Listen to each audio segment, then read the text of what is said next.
Qu'est-ce que cela signifie? Découvrons-le. Qu'est-ce que cela signifie? Découvrons-le.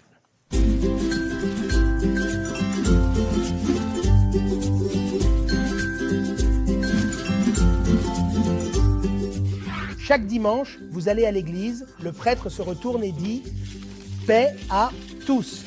Vous devez réfléchir à cela. Paix à tous.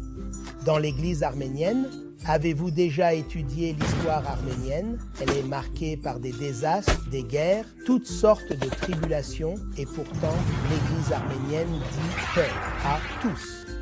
Ainsi, la paix doit signifier quelque chose, plus qu'un simple geste de la main, n'est-ce pas? Lorsque notre Seigneur Jésus-Christ est né, les anges ont annoncé cette proclamation. Paix sur terre, bonne volonté envers les hommes. Cela doit bien signifier quelque chose, non? Jésus-Christ est venu, le prince de la paix. C'est ce que nous célébrons dans l'église arménienne. Nous célébrons le prince de la paix.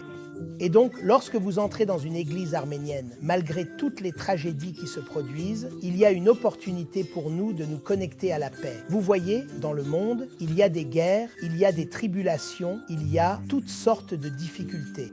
Mais lorsque vous entrez dans le sanctuaire, dans l'église arménienne, il y a une opportunité pour nous de nous connecter avec l'essence de toute l'éternité, à savoir avec Dieu.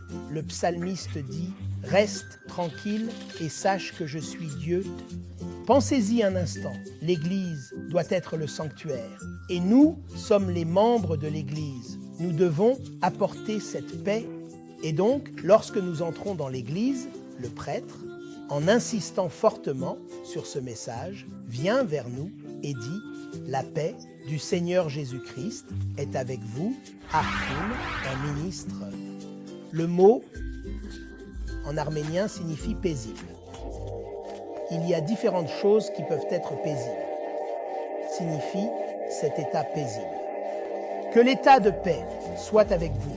Nous, en tant qu'Arméniens, connaissons le pouvoir des mots. Chaque année, nous sortons et demandons aux gens de dire le mot « génocide ». En référence à ce qui s'est passé en 1915, il y a un pouvoir dans ce mot « génocide ». De même, il y a un pouvoir dans le mot « paix ». Cette paix doit commencer par nous la proclamant. Bien avant que John Lennon ne dise « Donnez une chance à la paix », l'Église disait « Paix à tous ». Donnez-lui une chance, paix, maintenant, c'est un symbole de Mercedes. Oui, c'est exact. La paix, cela doit être quelque chose que nous ne portons pas seulement sur nos épaules, autour de nos cous, sur nos autocollants de pare-choc, mais un mode de vie pour chacun de nous, et c'est pourquoi l'Église arménienne met l'accent là-dessus. Malgré toutes les tragédies, malgré toutes les difficultés, et peu importe ce qu'on vous dit, que vous combattez le feu par le feu. Non, vous ne le faites pas, vous combattez le feu avec de l'eau, et vous combattez cette violence avec la paix. C'est une paix qui nous vient de notre Seigneur Jésus-Christ. Le message d'aujourd'hui est simple. Alors que nous regardons autour du monde et que nous cherchons la paix, ne cherchez pas plus loin que vous-même. Ne cherchez pas ailleurs que ce que notre Seigneur Jésus-Christ nous a donné.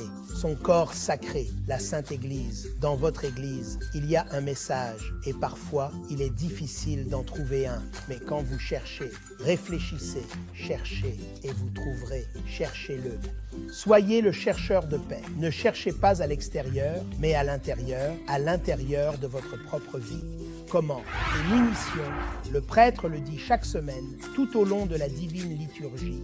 Le Badarak, la divine liturgie sacrée de l'Église arménienne, nous invite à être ses ambassadeurs de la paix.